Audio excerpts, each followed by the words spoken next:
जल से सर्वथा परिपूर्ण स्वच्छ निर्मल महान सरोवर के प्राप्त होने पर मनुष्य को छोटे छोटे जलाशयों की कुछ भी आवश्यकता नहीं रहती।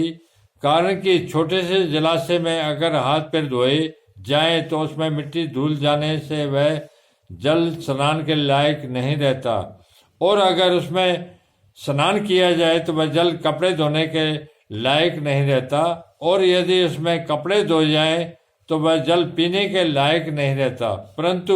महान सरोवर के मिलने पर उसमें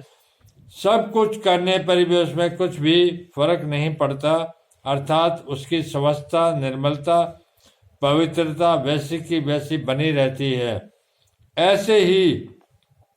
जो महापुरुष परमात्मा तत्व को प्राप्त हो गए हैं उनके लिए वेदों में कहे हुए यज्ञ दान तप तीर्थ व्रत आदि जितने भी पुण्यकारी कार्य हैं उन सब से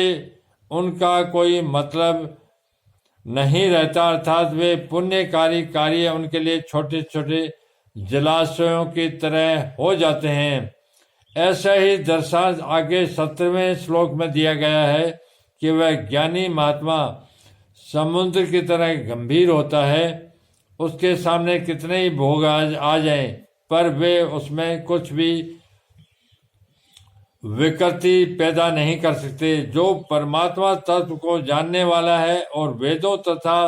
शास्त्रों के तत्व को जानने वाला है उस महापुरुष को यहाँ ब्राह्मण से विजानत पदों में कहा गया है। तावान कहने का तात्पर्य है कि परमात्मा तत्व की प्राप्ति होने पर वह तीनों गुणों से रहित हो जाता है, वह निर्द्वंद हो जाता है, अर्थात उसमें राग देश आदि नहीं रहते, वह नित्य तत्व में स्थित हो जाता है, वह निर्योग क्षेम हो जाता है, अर्थात कोई वस्तु मिल जाए और मिली हुई वस्तु की रक्षा होती रहे, ऐसा उसमें भाव भी नहीं होता, वह सदा ही परमात्मा प्राण रहता है।